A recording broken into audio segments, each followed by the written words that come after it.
और आइए सीधे आपको लेकर चलेंगे, बीजेपी सांसद निशिकांत दुबे इस वक्त प्रेस कॉन्फ्रेंस कर रहे हैं। इमरजेंसी, ये सारे इतिहास ऐसे हैं जैसे लोकतंत्र को कैसे खत्म किया, लोकतंत्र का गला कैसे घोटा, पत्रकारिता को कैसे खत्म कर दिया, डेमोक्रेसी को कैसे खत्म किया। ये जो इस तरह की बातें करते हैं तो इसके ऊपर क्यों नहीं चर्चा होगी? क्योंकि कपूर तो अभी जिंदा ही है। इसके बाद ये संजय बारू की किताब है, आप ये देखिए, द एक्सीडेंटल प्राइम मिनिस्टर, कि प्राइम मिनिस्टर केवल नाम मात्र के थे, सारा फैसला जो है सोनिया जी लेती थी। सोनिया जी किस तरह से फैसला लेती थी, संजय बारू की किताब है। संजय बारू जिंदा है, इसके ऊपर क्यों नहीं चर्चा होगी कि आप कैसे, मतलब गांधी और नेहरू परिवार को लगता है कि वो राजा हैं और आज तक उनका राजशाही खत्म नहीं हुआ, इसके ऊपर क्यों नहीं चर्चा होगी? या द रेड साड़ी, यह किताब सोनिया जी के ऊपर है और यह किताब पहले बैन हो गया था लेकिन अब अवेलेबल है। यह हमने बुक स्टोर से खरीद कर ही लिया है कि 10 साल में किस तरह से करप्शन किया, किस तरह से बाहर पैसा डाला, किस तरह से व्यक्तिगत इटालियन लोगों के बिजनेसमैन के साथ रिलेशन थे। क्या इसके ऊपर चर्चा नहीं होनी चाहिए, रेड साड़ी के ऊपर? इसके बाद आप समझिए, यह दरबार तबलीन सिंह की किताब है, पूरा इंदिरा गांधी जी ने क्या किया, राजीव गांधी जी ने क्या किया, राहुल गांधी जी ने क्या किया, सोनिया गांधी जी ने क्या किया, क्या उस परिवार के ऊपर चर्चा नहीं होनी चाहिए? ये तबलीन सिंह जी की किताब है। ये किताब है चित्रा सुब्रमण्यम की, बोफोर्स गेट।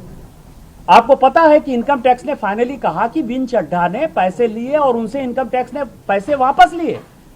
50 करोड़ रुपया उनका फ्लैट बेचकर इनकम टैक्स ने वापस लिया। कोतरोची कौन था, कोतरोची के साथ क्या रिलेशन थे? आपके बोल जाने से, टेक्निकल बातों से किस तरह से माधव सिंह सोलंकी ने बोफोर्स के केस को लिपापोती किया, ये पूरे इतिहास को पता है, पूरे देश को पता है। तो क्या बोफोर्स पर फिर से बात नहीं होनी चाहिए? चित्रा सुब्रमण्यम तो जिंदा है। इसके बाद यह शशि थरूर की खुद ही किताब है, द ग्रेट इंडिया नॉवल, खुद की किताब है। उन्हीं से पूछना चाहिए कि उन्होंने गांधी नेहरू परिवार के बारे में क्या कहा है। अभी तो प्रेजेंट सांसद हैं, उन्हीं की किताब के ऊपर हम चर्चा करना चाहते हैं, वो भी चर्चा नहीं कर रहा है। इसके बाद इंडिया ट्रस्ट विथ डेस्टिनी, ये जगदीश भगवती और अरविंद पनघरिया की किताब है कि किस तरह से 2004 से लेकर 14 तक पूरी इकोनॉमी को, पूरा का पूरा बैंकिंग सिस्टम खत्म हो गया। फोनो बैंकिंग होता था, देश का कैसे तमाशा बना दिया। कोई न IMF न वर्ल्ड बैंक हमको पैसा देने को तैयार नहीं थी, और वो किस तरह की घटना है, ये वो किताब है। इसके बाद किताब है Indira Gandhi trust with power, सारी चीजें हैं उनके पूरे। मैंने कई एक लोगों ने कहा कि अय्यासी मैंने शब्द बोल दिया, गलत शब्द बोल दिया। कैसे उनके अनैतिक संबंध थे और किस अनैतिक संबंध के कारण भारत के राजनीति पर क्या प्रभाव पड़ा, ये पूरा नयनतारा सहगल ने लिखा, उनकी बहुत क्लोज हुआ करती थी। इसके बाद ये किताब है इंडियाज फर्स्ट डिक्टेटरशिप, इमरजेंसी के बारे में 75, ये कोई इंडियन ने नहीं लिखा। अभी तो मैंने कुमी कपूर की बात की, कुलदीप नैयर की बात की, खुशवंत सिंह की बात की। ये तो मैंने, आप समझिए, क्रिस्टोफर जेफरीडी की किताब की बात कर रहा हूं कि बाहर से बैठकर आदमी क्या सोच रहा था इमरजेंसी के ऊपर। पूरा का पूरा, आज संविधान की बात करते हैं, संविधान की बात राहुल गांधी किताब ऐसे उछलाते हैं। पूरा का पूरा संविधान यदि बदल दिया, किसने बदला? 75 से 77 तक स्वर्ण सिंह की कमेटी बनी और स्वर्ण सिंह की कमेटी ने आधे से ज्यादा कॉन्स्टिट्यूशनल प्रोविजन को पूरा खत्म कर दिया। क्या इसके ऊपर चर्चा नहीं होनी चाहिए कि बाबा साहब अंबेडकर ने गरीबों के लिए जो संविधान दिया था वो अमीरों के लिए दे दिया, राष्ट्रपति के पूरे अधिकार को खत्म कर दिया, पत्रकारों के सारे चीजों को खत्म कर दिया। आज जिस तरह से फैक्ट चेकिंग हो रहा है, ये सब तो उन्हीं का किया हुआ है ना। इसके बाद है Indian summer, the secret history of end of empire, ये एलेक्स ऑन चुंचमैन का किताब है।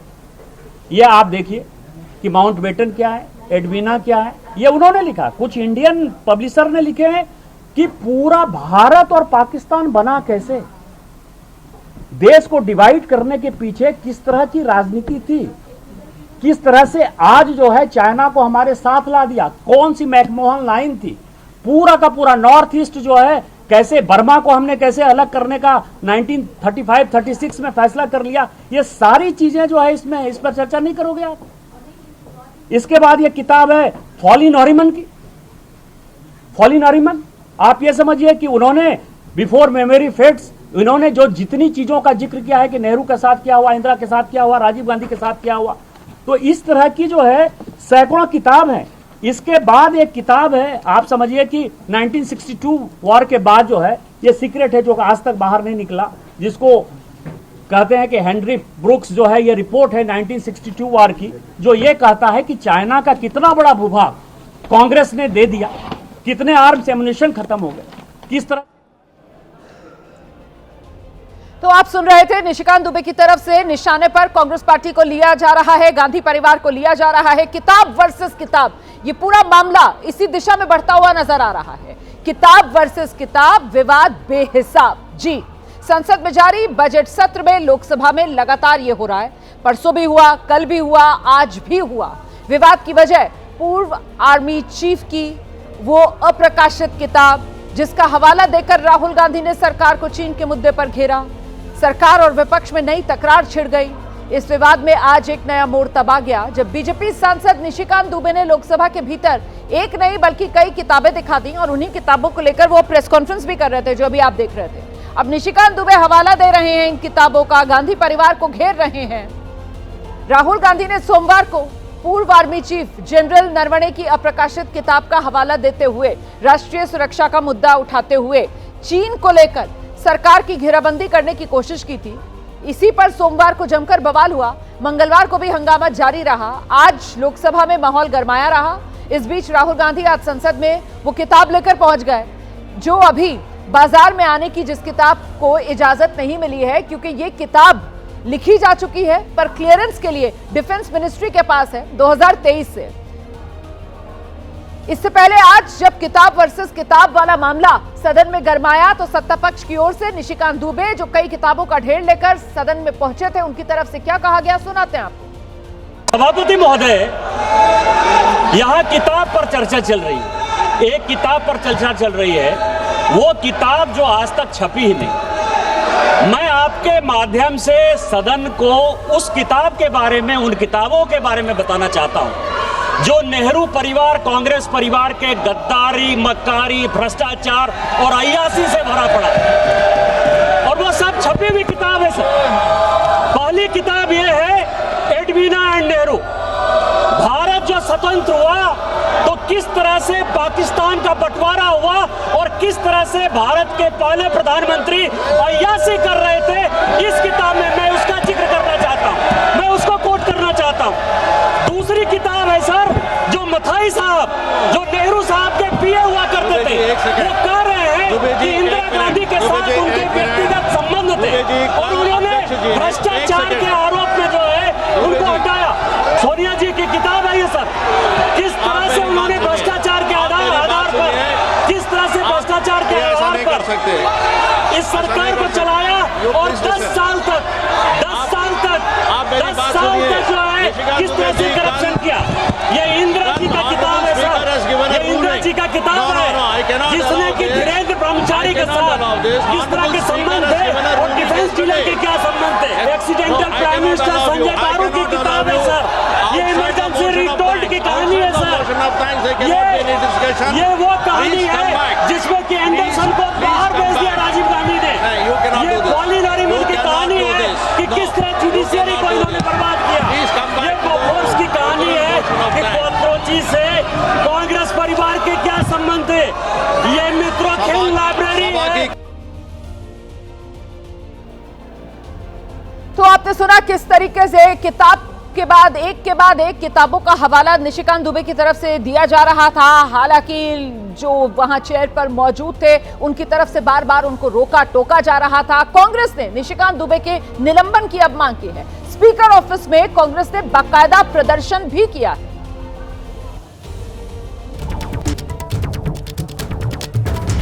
तो कांग्रेस की तरफ से निशिकांत दुबे के निलंबन की मांग की गई है। आपने सुना किस तरीके से गांधी परिवार के लिए वो एक के बाद एक शब्दों का इस्तेमाल जो निशिकांत दुबे की तरफ से किया गया और उसमें कुछ शब्द अनपार्लियामेंट्री।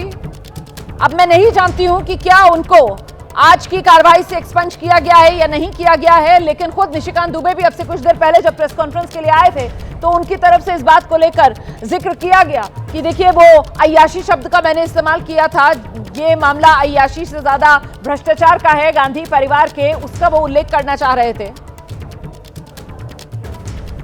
अब सीधे आपको लेकर चलेंगे। हमारे साथ हमारे दो सहयोगी इस वक्त मौजूद है। मोहित राज दुबे हमारे साथ मौजूद है, पवन गौड़ हमारे साथ मौजूद है। जरा पहले पवन का रुख करते हैं और जानते हैं पवन गौड़ से, कांग्रेस के सांसद स्पीकर के ऑफिस में पहुंचे और निशिकांत दुबे के निलंबन की मांग की गई है, इसको लेकर अपडेट क्या है पवन?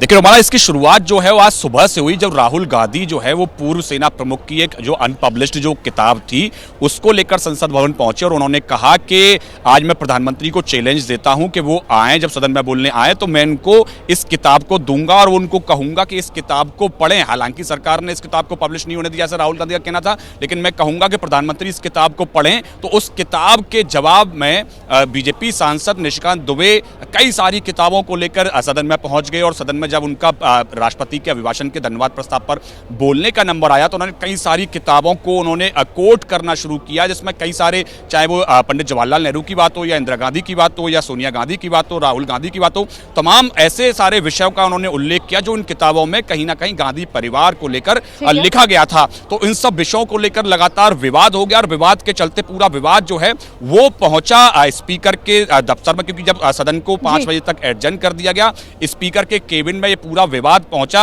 और विवाद पहुंचने के समय पर तमाम जो कांग्रेस के सांसद थे वो स्पीकर के पास शिकायत करने पहुंचे कि किस तरह से निशिकांत दुबे जो हैं वो ऐसे कैसे मतलब शब्दों का इस्तेमाल कर सकते हैं, क्योंकि निशिकांत दुबे ने कई सारे शब्दों का इस्तेमाल ऐसा किया कि जो सदन के अंदर पटल पर इनका इस्तेमाल नहीं किया जा सकता। तो ऐसे में वो कई सारी शिकायतें लेकर तमाम जो कांग्रेस के सांसद थे वो स्पीकर के केबिन में पहुंचे। हालांकि अभी निशिकांत दुबे पर क्या फैसला हुआ अभी तक स्पीकर की तरफ से कुछ सामने नहीं आया है। अब से थोड़ी देर पहले निशिकांत दुबे ने कई सारी बातों को लेकर अपने मीडिया के सामने बात भी रखी, लेकिन इतना जरूर है कि कांग्रेस के द्वारा ये साफ कहा गया है। लेकिन मोहित राज दुबे का हम रुख कर लेते हैं और जरा, अच्छा उससे पहले एक खबर आ रही है, लगाइए क्या खबर है। मैं आ रही हूं मोहित आपके पास। उससे पहले एक खबर है, पूर्व सेना प्रमुख जनरल नरवणे की जो किताब है उसको लेकर कांग्रेस के नेता राहुल गांधी मोदी सरकार पर आप जानते हैं हमलावर हैं। आज राहुल गांधी ने जनरल नरवणे की किताब का हवाला फिर से दिया। दावा किया प्रधानमंत्री नरेंद्र मोदी ने 2020 के भारत चीन संघर्ष के दौरान तत्कालीन सेना प्रमुख को यह संदेश दिया था कि वो जो उचित समझे वो कर लें। राहुल गांधी ने कहा है कि प्रधानमंत्री यदि लोकसभा में आए तो उन्हें वो पूर्व सेना प्रमुख जनरल नरवणे की ये किताब, जो अभी मार्केट में नहीं आई है क्योंकि इस किताब को क्लियरेंस नहीं मिली है डिफेंस मिनिस्ट्री से, वो ये किताब भेंट करेंगे प्रधानमंत्री नरेंद्र मोदी को। ये राहुल गांधी की तरफ से कहा गया है। नरवणे जी की किताब है जी, इसमें उन्होंने पूरा अकाउंट लिखा है जी। राहुल जी किताब दिखा दीजिए। जो लद्दाख का जो अकाउंट था, और मुझे कहा गया है, और मुझे कहा गया है कि मैं इस बुक को कोट नहीं कर सकता हूं, बट यहाँ पे पूरा लिखा है। यहाँ पे मेन लाइन है जी, जो प्रधानमंत्री ने कही, जो उचित समझो वो करो, राइट। जब chief of army staff general Naravane ने राजनाथ सिंह जी को फोन किया और कहा कि देखिए कैलाश रिज पर चाइनीज टैंक्स आ गए हैं, हमारी टेरिटरी है, कैलाश रिज पर चाइनीज टैंक्स आ गए हैं, हमें क्या करना है। पहले राजनाथ सिंह जी ने उनको रिप्लाई नहीं दिया। उन्होंने जयशंकर जी से पूछा, एनएसए से पूछा, राजनाथ सिंह जी से पूछा, कोई रिप्लाई नहीं आया। बुक ऊपर कर लीजिए। फिर उन्होंने राजनाथ सिंह जी को फोन किया। राजनाथ सिंह जी ने कहा कि मैं टॉप से पूछता हूं, राइट। ऑर्डर था, स्टैंडिंग ऑर्डर था टॉप का कि अगर चाइनीज फोर्सेस अंदर आएंगी तो उन पे बिना हमारे पूछे फायर नहीं करना जी। नरवणे जी और हमारी जो आर्मी थी, जो सेना थी, वो उन टैंक्स पर फायर करना चाहती थी क्योंकि वो टैंक्स हमारी टेरिटरी में आ गए थे जी। नरेंद्र मोदी जी ने मैसेज दिया कि देखिए जो उचित समझो वो करो। तो राहुल गांधी खुलकर वो आरोप जो वो सदन में लगाना चाह रहे थे सरकार पर, वहां तो वो नहीं लगा पाए, लेकिन मीडिया के सामने आकर अपने उन आरोपों को दोहरा रहे हैं कि मामला राष्ट्रीय सुरक्षा से जुड़ा हुआ था और राष्ट्रीय सुरक्षा से जुड़े मुद्दे पर जनरल नरवणे ने जब चीन की तरफ से अग्रेशन होते हुए देखा तो फिर क्योंकि उन पर पहले ये ऑर्डर था कि बिना सरकार की परमिशन के वो कोई स्टेप नहीं लेंगे, सरकार से वो ऑर्डर लेना चाह रहे थे और सरकार की तरफ से उन्हें कोई निर्देश नहीं दिए जा रहे थे। ये कहकर राहुल गांधी सरकार की घेराबंदी करते हुए कि सरकार इन एक्शन मोड में थी, सरकार की तरफ से कोई फैसला नहीं लिया जा रहा था। इस बीच लोकसभा स्पीकर से गृह मंत्री अमित शाह ने मुलाकात की है। कांग्रेस सांसदों के प्रदर्शन को लेकर यह मुलाकात अहम बताई जा रही है। विपक्ष के हंगामे की रणनीति को लेकर अमित शाह की लोकसभा अध्यक्ष से ये मुलाकात। अब इस मुलाकात में क्या बात हुई है पवन गौड़ हमें आगे बताएंगे, लेकिन उससे पहले मैं जरा जल्दी से आपको मोहित राज दुबे के पास लेकर चलूंगी और जानते हैं मोहित से। मोहित, राहुल गांधी आक्रामक हैं। सोमवार से उन्होंने जिस किताब का जिक्र करने की ठानी है वो रोज उसी किताब की बात कर रहे हैं। आज तो सुबह सुबह कह दिया कि साहब प्रधानमंत्री आएंगे सदन में, मैं तो ये किताब उनको भेंट कर दूंगा। सवाल ये, किताब की काट में बीजेपी की तरफ से आज निशिकांत दुबे एक किताब की काट में वो किताबों का ढेर लेकर पहुंच गए, तो मतलब ये किताब वर्सेस किताब की लड़ाई अब सदन में देखने के लिए मिलेगी। बिल्कुल रोमाना, आपने बात सही कही है कि किताब वर्सेस किताब की लड़ाई सदन के भीतर और सदन के बाहर दिखाई दे रही है। राहुल गांधी का सीधे तौर पे आरोप है कि जिस तरीके से जनरल नरवणे की किताब 4 स्टार्स ऑफ डेस्टिनी का वो जिक्र कर रहे थे, आखिर उस किताब के को जिक्र करने से क्यों रोका जा रहा है। जब चीन के मसले पर राहुल गांधी बोलना चाहते हैं तो सदन में उनको क्यों नहीं बोला जा रहा है। इसी मुद्दे को लेकर आपको बता दें कि सदन के भीतर सदन के बाहर लगातार हंगामा हो रहा है और प्रियंका गांधी ने थोड़ी देर पहले कहा है कि जब तक नेता प्रतिपक्ष राहुल गांधी को बोलने नहीं दिया जाएगा तब तक वो सदन को चलने नहीं देंगी। यानी प्रधानमंत्री नरेंद्र मोदी जब सदन के भीतर बोलेंगे उस वक्त भी कांग्रेस पार्टी के सांसद प्रदर्शन करते हुए नजर आएंगे, उनके हाथों में तख्तियां होंगी और इसको लेकर भी रणनीति बना ली गई है। लेकिन जिस तरीके से निशिकांत दुबे ने सदन के भीतर जवाहरलाल नेहरू, इंदिरा गांधी को लेकर जिक्र किया है, उसके बाद कांग्रेस पार्टी के सांसद आग बबूला हो गए, प्रियंका गांधी आग बबूला हो गई और सारे के सारे सांसद 99 सांसद जो हैं वो स्पीकर के कमरे में गए थे और वहां पे भी उन्होंने सीधे तौर पर स्पीकर को कहा कि आप कार्रवाई निशिकांत दुबे पर कीजिए। 4 बजे तक का निशिकांत के मसले पर 4 बजे तक का टाइम स्पीकर ने कांग्रेस के सांसदों को दिया है। अब देखने वाली बात यही होती है कि स्पीकर क्या इस पूरे मसले पर कार्रवाई करते हैं और कार्रवाई नहीं करते हैं तो कांग्रेस पार्टी की क्या स्ट्रेटजी रहती है। बिल्कुल, आप जिस बात का जिक्र कर रहे हैं ना कि कैसे प्रियंका गांधी जो है वो भी बहुत आक्रामक इस मुद्दे पर नजर आ रही हैं, तो प्रियंका गांधी ने किताब वाले विवाद को लेकर केंद्र सरकार पर हमला बोला है। मोहित जो अभी बता रहे थे, उनकी तरफ से कहा गया कि एक और नेता विपक्ष राहुल गांधी को संसद में किताब से कोट नहीं करने दिया गया। निशिकांत दुबे जो है वो एक नहीं 6 किताबें लेकर बैठ गए, वो सामने से दिखा रहे थे, वो किताबों को कोट कर रहे थे क्योंकि मोदी सरकार दिखाना चाहती है कि संसद में सिर्फ और सिर्फ उन्हीं की चलती है। जो लीडर ऑफ ऑपोजिशन है वो खुद एक व्यक्ति नहीं है, वो एक प्रतिनिधि है पूरे विपक्ष का। मतलब कि जिसने वोट दिया इन सब सांसदों के लिए उनके प्रतिनिधि हैं। आप उनका मुंह बंद करना चाहते हो। वो एक किताब से कोट कर रहे हैं, आप उस किताब से कोट नहीं करने दे रहे हैं और कोई सरकार किसी को रोज रोज खड़ा कर देगी और वो तमाम फिजूल की बातें ऐसी, फिर वही नेहरू की बातें, फिर नेहरू। तो सुना आपने कांग्रेस किस तरीके से आक्रामक है, निशिकांत दुबे पर एक्शन हो ये मांग कांग्रेस की तरफ से की जा रही है। वहीं दूसरी तरफ रवनीत बिट्टू, उनके समर्थन में, उनके सम्मान में बीजेपी सड़क पर उतर आई है। बीजेपी के नेता आप देख रहे हैं आरपी सिंह सड़क पर उतरे हुए हैं, बीजेपी के नेता प्रदर्शन कर रहे हैं। बीजेपी ने सीधे धार्मिक अस्मिता से इस पूरे मामले को जोड़ लिया है और ये आप देख रहे हैं दिल्ली प्रदेश अध्यक्ष नजर आ रहे हैं। तुम गद्दार हो, तो इन लोगों की तरफ से राहुल गांधी को गद्दार बताया जा रहा है, कह रहे हैं राहुल गांधी गद्दार है। टाइटलर का यार देश का गद्दार है, वो टाइटलर के लिए रेड कार्पेट बिछाते हैं और बिट्टू को टाइटलर का यार है, वो देश का गद्दार है।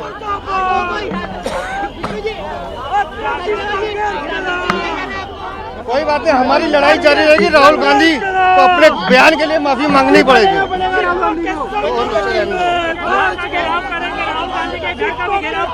हम कांग्रेस का भी घेराव करेंगे, राहुल गांधी का भी घेराव करेंगे। राहुल गांधी को इस्तीफा देना होगा।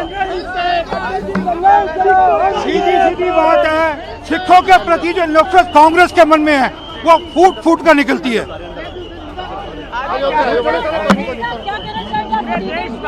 Well, this is a hatred against Sikhs which keep propping up, and there's a DNA of the Congress which keeps compelling them to say what they say about Sikhs. There are other party leaders who have left the party. They have not uttered a word against them. It is Sushmita Singh who joined TMC. It is Shaku who joined NCP, but not a word of Gaddar against them. Why Bittu is Gaddar?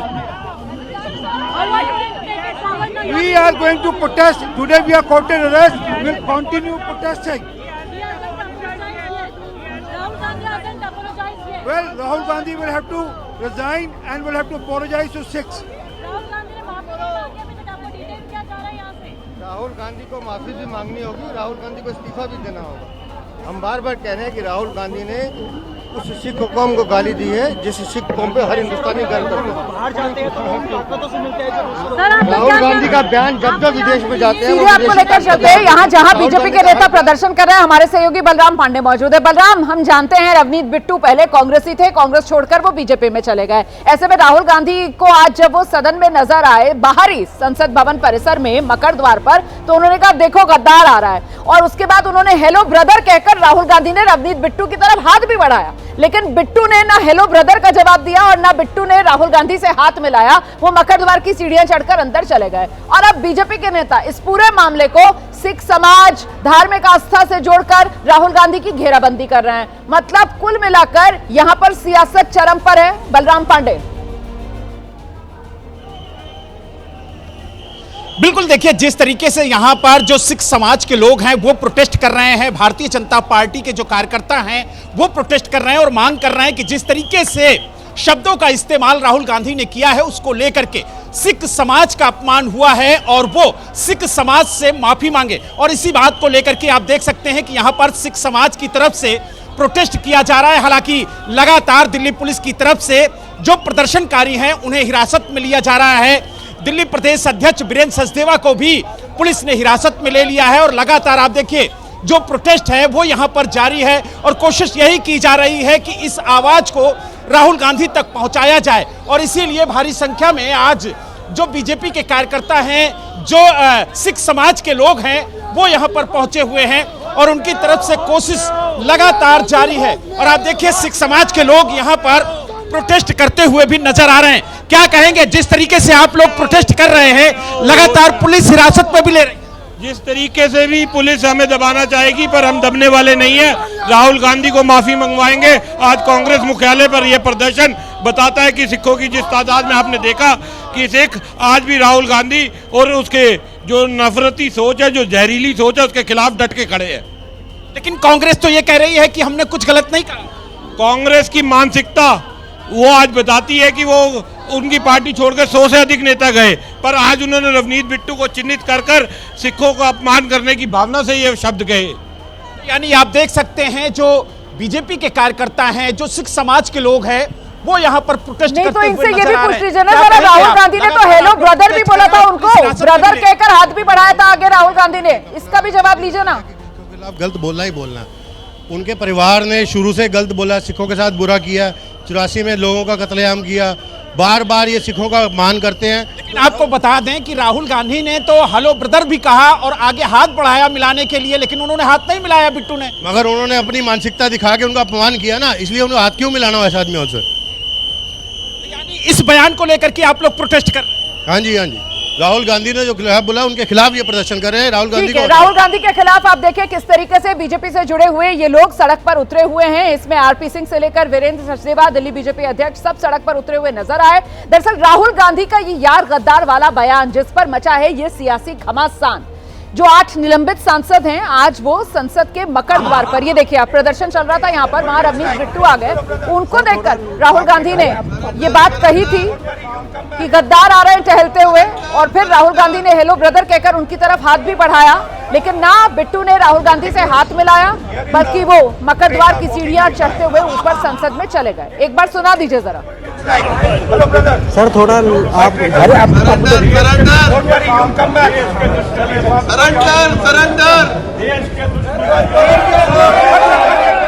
The thing is, here is the traitor walking right by. Take a look at your face. That's what it looks like. Hello, brother. Sir थोड़ा आप Don't worry, you'll come back.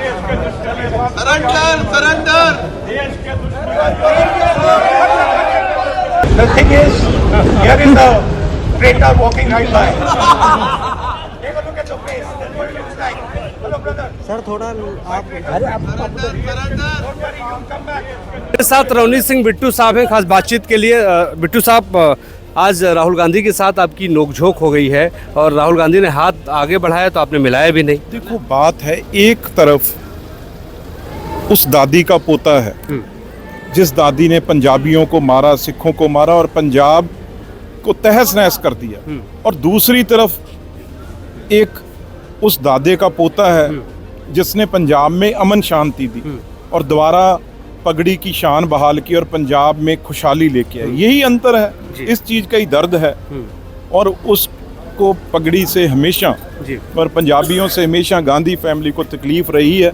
वो आज अंदर कहते तो ना पता लगता, ये तो सारी मीडिया के सामने उन्होंने ये बात की है। और इतना सीनियर लीडर और इतने बड़े परिवार का लीडर जो इस मंदिर में पार्लियामेंट में ऐसी बात करे तो उसको क्या समझेंगे, और वो उसके बाद हाथ मिलाने को आगे भी करे।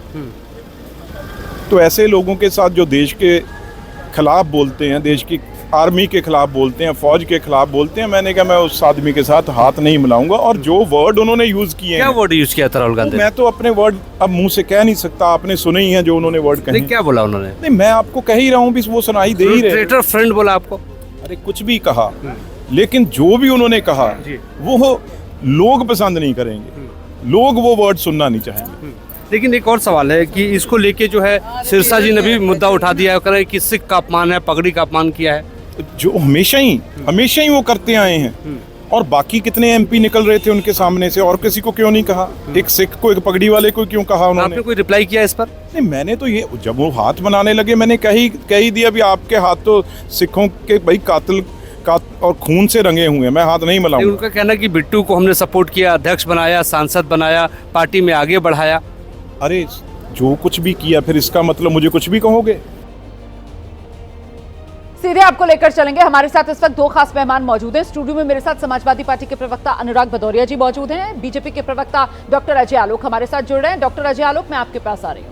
राहुल गांधी एक किताब जिसका जिक्र करना चाहते हैं और उस पर हंगामा इतना बढ़ता है कि बार बार सदन की कार्रवाई स्थगित होती है।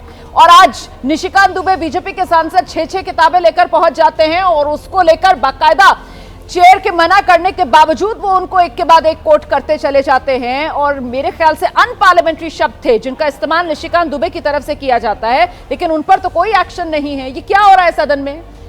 ये हंगामा क्यों? चर्चा क्यों नहीं? अजय आलोक। देखिए अमित जी, चर्चा करने की जिम्मेदारी दोनों पक्षों की होती है, सिर्फ एक पक्ष की नहीं होती है। एक जिद्दी बच्चा, ऑब्स्टिनेट अंग्रेजी में शब्द है, अगर वो ये जिद लेके बैठ जाए कि नहीं मुझको चांद ला के दो, उसको चांद ला के आप नहीं देते हैं। ये सदन है, किसी के घर का ड्राइंग रूम नहीं है कि जो मर्जी मम्मी मुझे यहीं पे बैठना है, मम्मी मुझे यही करना है तो वही करने दिया जाएगा। लगातार सभापति के मना करने के बावजूद भी उसी का जिक्र करना है। वो भी ऐसी किताब जो पब्लिश नहीं हुई है। जिद का जवाब जिद से दे रही है बीजेपी। निशिकांत दुबे तो वो सब किताब नई जिद से दे रही है। हम तो नियम से चल रहे हैं और उसी नियम के तहत सबको ही बोल रहे हैं। प्रधानमंत्री भी जवाब देंगे। नहीं, नियम से चल रहे हैं तो राष्ट्रपति के अभिभाषण पर चर्चा हो रही है और ऐसे में यहाँ पर राष्ट्रपति के अभिभाषण पर चर्चा और यहाँ पर निशिकांत दुबे जो है वो अय्याशी का जिक्र कर रहे हैं पूर्व प्रधानमंत्रियों के। ये नियम से चर्चा हो रही है। ये जनता का सवाल है जो मैं आपके सामने रख रही हूँ। बिल्कुल, आप जनता का सवाल ही पूछ रही है। पूरे सदन को बंधक बना के रख लिया, बोलने नहीं दिया गया। हाँ। जिद्दी बच्चे की राह में डीएमके, टीएमसी या समाजवादी ने भी वही राह चुनी और समाजवादियों ने तो मुझे आश्चर्य लगता है कैसे वो राह चुन ली, क्योंकि जो किताब अभी दिखा रहे थे ए मथाई की रेमिनेंस ऑफ नेहरू एरा, इसको तो राम मनोहर लोहिया जी ने कोट किया था बाकायदा। मधु लिमे ने तो पार्लियामेंट में दिखाया इसको, इस अय्याशियों को। ये पार्लियामेंट में कोई पहली बार तो दिखाया नहीं गया है। लेकिन आज ये किताबें जो दिखाई जा रही हैं वो जिद के बदले यहाँ वो किताब दिखाई जा रही है ना, सवाल यहाँ वो देखिए रोमाना जी जी सर, एक सेकंड मैं अनुराग भदौरिया को ले आती हूँ इस चर्चा में। दोनों में बहुत अंतर है। अनुराग भदौरिया को ले आती हूँ जरा सा इस मैं 10 सेकंड में 10 सेकंड लीजिए 10 सेकंड सिर्फ 10 सेकंड। मैं कह रहा हूँ दोनों में बहुत अंतर है। राहुल गांधी जिस किताब को कोट कर रहे हैं वो किताब पब्लिश भी नहीं हुई है अभी, ठीक है, डिफेंस मिनिस्ट्री द्वारा अप्रूव नहीं हुई है। निशिकांत दुबे जो किताब दिखा रहे हैं सारी किताबें पब्लिश थी। परफेक्ट। इनको बैन किया गया कस्टम एक्ट ऑफ 1962 के तहत, ठीक है। क्योंकि एक परिवार को इसमें दिखाया जा रहा था कि उसका बैन किताबें सारी थी या सिर्फ एक बैन किताब थी? उसका भी जिक्र किया निशिकांत दुबे ने, बाकी तो कोई किताब बैन नहीं थी। हाँ, वो किताब जो अनपब्लिश्ड किताब है, जो पूर्व सेना प्रमुख जनरल नरवणे ने लिखी है, वो किताब वाकई में अभी तक मार्केट में नहीं आ पाई है, क्योंकि देखिए 2023 से वो रक्षा मंत्रालय के पास अप्रूवल के लिए, क्लियरेंस के लिए पड़ी हुई है। 2 साल से ज्यादा का समय हो गया है। अभी जब अनपब्लिश्ड किताब है तो क्यों उस किताब का हिस्सा पढ़ने पर अड़े हुए हैं राहुल गांधी? अनुराग भदौरिया, नियम नहीं जानते हैं क्या? देखिए, सवाल है तो भारतीय जनता पार्टी से भी तो सवाल होना चाहिए। हाँ। क्या राष्ट्रपति के अभिभाषण के जो हम चर्चा हो रही थी उन पे इन किताबों को या इसको कोट करने का या पूर्व प्रधानमंत्री की बात करने का कहीं जिक्र था क्या? अगर ये सवाल पलट के पूछा जाए, जब आप ये कहते हैं नहीं राष्ट्रपति के भाषण पे आप बोल रहे हो तो ये चीज़ें उसमें नहीं है, इसको आपको नहीं बोलना है, लेकिन जब बीजेपी का सांसद आता है वो कुछ भी बोलेगा तो चलेगा, तो इसको क्या बोलेंगे? ये तो नियम के अंदर नहीं आता। सवाल उठ रहा है, भारतीय जनता पार्टी के पास जवाब नहीं होता है। अगर वो सारी बातें, जो बातें आज प्रेस में हैं, लोगों को पता है उस किताब में एक्स चीफ ने क्या बोला है, अगर 2 लाइन नहीं, वो कह रहे हैं कि किताब छपी नहीं है। जब किताब छपी नहीं है तो ऐसी किताब का क्यों उल्लेख करना? मैं कह रहा हूँ अगर 2 लाइन वो पढ़ भी दे पार्लियामेंट के अंदर में चाइना के ऊपर में, हमारी चूंकि सबसे बड़ा दुश्मन है चाइना, अगर उस पर कोई बात हो जाए, अगर आप लगता है चाइना पर थोड़ी बात कर रहे हैं। राहुल गांधी तो जनरल नरवणे की किताब के जरिए वो तो सरकार को घेरने की कोशिश कर रहे हैं। भाई चाइना से संबंधित थी, हमारे युद्ध से संबंधित था, तो हम ये पूछना चाह रहे हैं, अगर उसमें कोई बात लगता है कि गलत थी तो उसको रिकॉर्ड में नहीं रखते, तो स्पीकर को पावर होता है, या उसको स्पंज कर देते भाई कि नहीं ये नहीं चलेगा, इसको हम स्पंज करते हैं या रिकॉर्ड में नहीं होगा। भाई 3 लाइन बोलने देने में क्या दिक्कत है भाई? देखो, ये पार्लियामेंट के अंदर में अगर लीडर अपोजिशन की आवाज दबा रहे हो, इसके मतलब देश में जनता की आवाज दबा रहे हो, और जनता की आवाज दबाने का मतलब होता है लोकतंत्र की आवाज दबा रहे हो। आप पार्लियामेंट आपने चलने नहीं दी, ये जिम्मेदारी सरकार की होती है। पार्लियामेंट पे इतना खर्चा होता है, वो आम जनता का पैसा बर्बाद हो रहा है। आम जनता जानना चाहती है कि आप उनके लिए वहां पे क्या कर रहे हो, तो आप वहां पे कर रहे हो। उन्होंने नहीं बोलने, वो किताब लेके आए थे, इसलिए हम 5 किताब लेके आए, और जनता कह रही है मेरी जिंदगी की किताब के बारे में क्या हुआ? हमारी जिंदगी की किताब जो खुली पड़ी है, जिसमें परेशानी है, महंगाई, बेरोजगारी, महिला समस्या, मेरी जिंदगी की जो किताब में ये क्या, इसको कब पढ़ोगे भाई? हमारी जिंदगी की किताब के भी कुछ पन्ने पलटने थे संसद के अंदर, वो पन्ने पलटने को तैयार नहीं। किताब वाला संग्राम छिड़ा हुआ है। ठीक है, जो बात आप कह रहे हैं डॉक्टर अजय आलोक, अभी जो कहा अनुराग भदौरिया ने कि साहब इतना समय क्यों बर्बाद किया जाना? भाई राष्ट्रीय सुरक्षा से जुड़ा हुआ मामला था, ठीक है, किताब नहीं छपी, राहुल गांधी तो वो लेख भी उन्होंने रख दिया सदन के पटल पर कि ऑथेंटिकेट आप कीजिए, बावजूद इसके उनको वो चंद लाइनें नहीं पढ़ने दी गई। क्यों? क्या सरकार को डर है किरकिरी हो जाएगी? एम्बैरेसमेंट से बच रही है बीजेपी? भाई राष्ट्रीय सुरक्षा का मामला है, सरकार कब पीछे हटी? चाहे गलवान हो, चाहे डोकलाम हो, राहुल गांधी ने क्या क्या नहीं बोला भारतीय सेना के बारे में। इन्होंने तो ऑफिशियल हैंडल पर ट्वीट किया कि भारतीय सेना को पीट रही थी चीनी सेना। इन्होंने कब भारतीय सेना के शौर्य को कम नहीं किया है? गली का गुंडा है आर्मी चीफ, कब नहीं बोला इन्होंने? और उसके बाद संसद में भी डिस्कशन हुआ है, इनको तो माफी पे माफी मांगनी पड़ी। सवाल ये उठता है कि जनरल नरवणे का कंधा पकड़ के गोली चलाने की कोशिश कर रहे हैं, और वो भी ऐसा कंधा जो अभी तक अस्तित्व में नहीं आया है। वो किताब ये भदौरिया यहाँ पे सिखा रहे हैं कि सभापति को मान जाना चाहिए।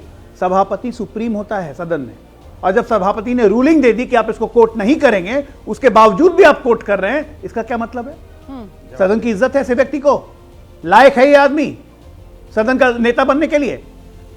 और इसके पीछे लाइन में लग के समाजवादी या टीएमसी या डीएमके चले गए एक साथ, सबसे बुरा हश्र होगा।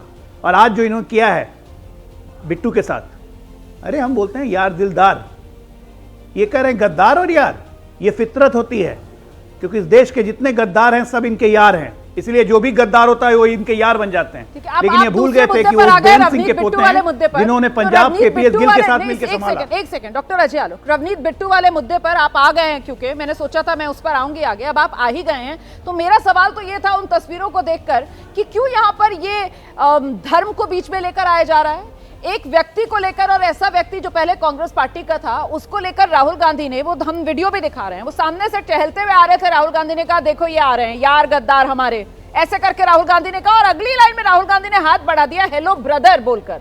लेकिन वो सब काटकर सीधे सीधे इस पूरे मामले को सिख समुदाय से जोड़कर धार्मिक रंग दे देना, ये सही है डॉक्टर अजय आलोक? रवनीत सिंह बिट्टू के अलावा वहां पे आप ही के फुटेज में दिख रहा है इतने एमपी जा रहे हैं आ रहे हैं। एक रवनीत सिंह बिट्टू को टारगेट करके और पहले ये कहना हियर कम्स माय गद्दार brother, what do you mean by that? आप क्या हैं? और गद्दार है तो आपका भाई कैसे हो गया भाई?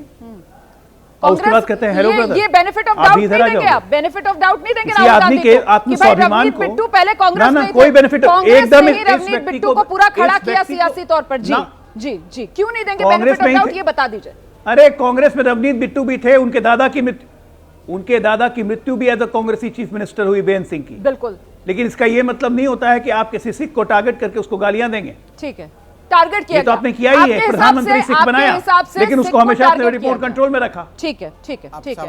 आइए अनुराग भदौरिया, यहाँ पर राहुल गांधी ने एक सिख को भी मनमोहन सिंह जैसे काबिल व्यक्ति को, आपको एक किताब याद दिला देता हूं। अब मुझे लगता है कि मैं अपनी बात कह रहा हूं, संजय बरुआ ने लिखी थी, एन एक्सीडेंटल प्राइम मिनिस्टर। मैं कह रहा हूं कि मनमोहन सिंह की मनमोहन सिंह पे लिखी थी। उसमें क्या दिखाया गया था कि मनमोहन सिंह कितना करना चाहते थे इस देश के लिए, सोनिया गांधी ने नहीं करने दिया। वो तो पब्लिश किताब है, बैंड नहीं है, पूरी जनता पढ़ ले, पता चल जाएगा सिख कम्युनिटी को कैसे टारगेट किया है। ये चाहते हैं कि सिख इनका पिट्ठू बन के रहे। बहुत सिख तैयार नहीं है। जवाब दे दूं, 99.9% सिख तैयार नहीं है पिट्ठू बनने के लिए। और उनको गद्दार कहने कहा कि गांधी परिवार को किसी ने नहीं दिया। क्योंकि सिख समाज से आते हैं रवनीत बिट्टू, इस वजह से उनको गद्दार कहकर अपमानित किया है। यार गद्दार भाई, मुझे लगता है कि भारतीय जनता पार्टी बुरी तरह फंस चुकी है। अब उसके पास चूंकि उसको जिस तरह से अभी अमेरिका के साथ जो ट्रेड डील हुई है, इस पे बात होगी, चूंकि विपक्ष आवाज उठाएगा और इन पे उनको ज़्यादा चर्चा न करनी पड़े, इस तरह से पार्लियामेंट के अंदर में कई किताबें दूसरे इनके सांसद लेके आ गए, वो नियम के अंदर आ गया। तो ये भारतीय जनता पार्टी मुद्दों से ध्यान भटकाने की इनकी आदत है। राहुल गांधी को भी जरा बोल रहा हूँ मैं एक बात कह रहा हूँ। हाँ। आप अभी अजय आलोक बैठे, हम दोनों डिबेट कर रहे हैं जी। अजय आलोक को व्यक्तिगत में बोल दूं, व्यक्तिगत अजय आलोक का नाम लेके, तो इसके मतलब हमने उनकी कम्युनिटी को थोड़ी गाली दे दी। इसका अगर वो अनुराग भदौरिया को कुछ बोल देंगे तो इसके मतलब अनुराग भदौरिया मतलब पूरी भदौरिया कम्युनिटी को थोड़ी गाली दे दी। जब ये बोलेंगे कि भदौरिया लोग ऐसे होते हैं, हम कहेंगे उनकी जात का नाम लेंगे कि वो लोग ऐसे होते हैं, तब आप किसी कम्युनिटी को टारगेट कर रहे हो। लेकिन जब व्यक्तिगत बात करोगे, ऐसे तो पूरे देश के अंदर में कोई किसी से कुछ भी कहेगा, आप कहोगे लो उसकी जाति के बारे में बोल दिया। हमारे तो देश जातियों में ही है भाई, बात का बतंगड़ बीजेपी की तरफ से बनाया जा रहा है। भाई हमारा देश तो जातियों में बटा हुआ है ना। किसी व्यक्ति को आप बोलोगे, कल कोई व्यक्ति गलती भी करेगा तो आप उसको बोलेगा मेरी जाति को गाली दे दी। देखिए व्यक्ति विशेष की बात जहां तक मैं समझता हूं, सुनिए मेरी बात पूरी हो जाए, बात पूरी हो जाए, क्योंकि किसी व्यक्ति विशेष के बारे में बात जब होगी तो वो धर्म विशेष से उसको जोड़ना नहीं चाहिए, क्योंकि अगर इस तरह से जोड़ोगे तो देश में बहुत दिक्कतें पैदा होंगी, दूसरी तरह की राजनीति का जन्म हो जाएगा। इसलिए आप विकास की राजनीति कीजिए, जो विपक्ष आपसे सवाल पूछता है उस पर जवाब दीजिए, इधर उधर भागिए मत, इधर उधर किसी का फंदा मत इस्तेमाल कीजिए। इस तरीके से ये मामला जो बढ़ाया जा रहा है, कहीं ऐसा तो नहीं है कि हमें पूरे समुदाय के अंदर विक्टिमहुड वाला जो एक मर्ज है वो कहीं ना कहीं उसके जरासीम तो नहीं डाल रहे हैं? क्योंकि ऐसा अक्सर मुसलमानों के लिए कहा जाता रहा है इस देश में कि कांग्रेस ने ऐसा तुष्टीकरण की नीति उनके लिए अपनाई कि उनको विक्टिमहुड वाला विक्टिम कार्ड प्ले करने ये बीमारी हो गई मुसलमानों को, ये कहा जाता रहा है। डॉक्टर अजय आलोक, हमारी इस देश की सियासत में, डॉक्टर अजय आलोक आइए। मैं भदौरिया जी की बात से सहमत हूं कि अगर व्यक्तिगत तौर पे ये मुझे कुछ कहें या मैं भदौरिया जी को कुछ कहूं तो हमारी कम्युनिटी को नहीं असर पड़ता है, बिल्कुल ठीक है। लेकिन जब मोहर लग चुकी हो ना कि गांधी परिवार ने सिखों के साथ क्या किया था 1984 में, तो ऐसे केस में जब कोई गांधी किसी सिख को बुलाएगा गद्दार, तो उसका मतलब पूरी कम्युनिटी पे ही जाता है। भदौरिया जी, हम और आप बच्चे नहीं हैं यहाँ पे, और रोमाना जी आप भी अच्छी खासी समझदार हैं पॉलिटिशियन। दरअसल में राजनीति कर रहे हैं आप, जनता की बात नहीं कर रहे, मैं बार-बार कह रहा हूं, जनता की इंदिरा गांधी की हत्या इंदिरा गांधी की हत्या दो सुरक्षा गार्डों ने की थी ना। अनुराग जी प्लीज उनको बोलने दीजिए, अनुराग जी उनको बोलने दीजिए, मैं आपके पास दोबारा आ जाऊंगी। जनता के परेशानियों के किताब के पन्ने पलटिए, जो आप नहीं पलट रहे वो किताब आपने बंद कर दी है। ये दिक्कत है। स्क्रीन पर डॉक्टर अजय आलोक को ले आइए प्लीज, उनकी बारी है, वो अपनी बात पूरी कर ले। मैं आ रही हूं भदौरिया सर आपके पास। जी डॉक्टर आलोक, इंदिरा गांधी की भी हत्या दो सुरक्षा गार्डों ने की थी जी। किसने परसेप्शन बनाया कि पूरे सिखों ने मारा इंदिरा गांधी को?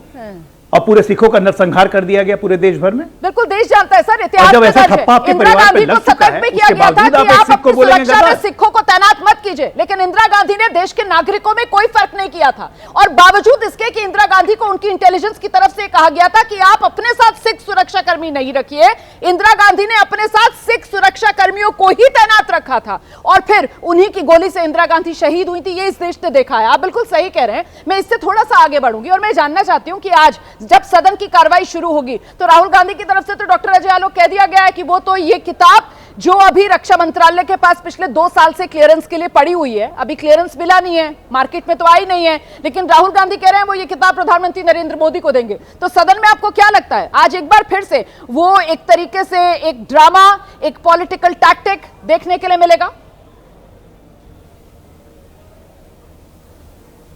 सदन में फिर आज एक शेर दहाड़ेगा और बाकी जितने लोमड़ी हैं कांकों करते रहेंगे, फिर एक अकेला सब पे भारी, जिसको किताब देना है देते रहे। ठीक है, प्रधानमंत्री आइए तो बोलेंगे आज। मैं आपसे सदन में क्या आपको लग रहा है क्या होगा? मुझे जल्दी लगता से है कि छोटी देखिए टिप्पणी। भारतीय जनता पार्टी की भाषा की मर्यादा देखिए, विपक्ष को लोमड़ी बता रहे हैं। विपक्ष में भैया इसके मतलब आप जितने भी वहां पे जाति धर्म के लोग हैं सबको गाली दे रहे हैं। मैं मुद्दा बनाऊं क्या? मुद्दा बनाऊं क्या कि जितने जाति धर्म के लोग हैं सबको लोमड़ी बोल रहे हो? लोमड़ी जैसी लोमड़ी बोल रहे हो वहां पे? ना। माने नहीं वहां पे सिख कम्युनिटी के हैं, मुस्लिम कम्युनिटी है, हिंदू भी है, सिख भी है,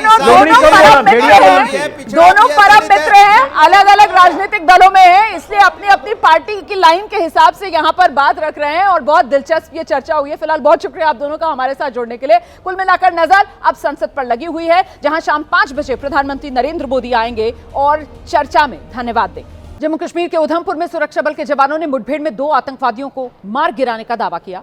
मारे गए आतंकवादियों में एक आतंकवादी संगठन जैश-ए-मोहम्मद का कमांडर अबू माविया है। यह ऑपरेशन बसंतगढ़ में मंगलवार से जारी था। सेना के मुताबिक जम्मू कश्मीर पुलिस ने आतंकवादियों के छिपे होने की जानकारी दी थी। इसके बाद सेना, जम्मू कश्मीर पुलिस और सीआरपीएफ ने मिलकर इस ऑपरेशन को अंजाम दिया। सुरक्षा बल के जवानों ने पहले इलाके को चारों तरफ से घेरा, इसके बाद आतंकवादियों के साथ मुठभेड़ हुई।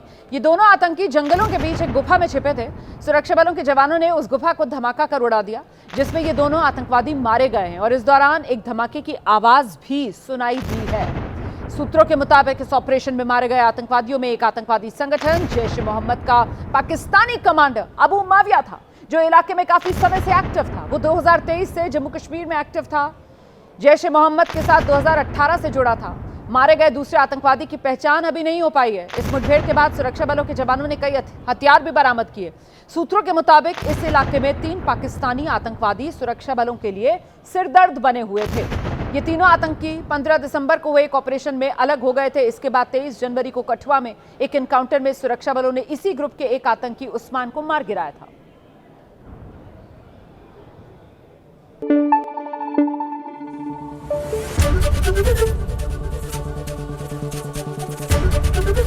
एबीपी न्यूज आपको रखे आगे।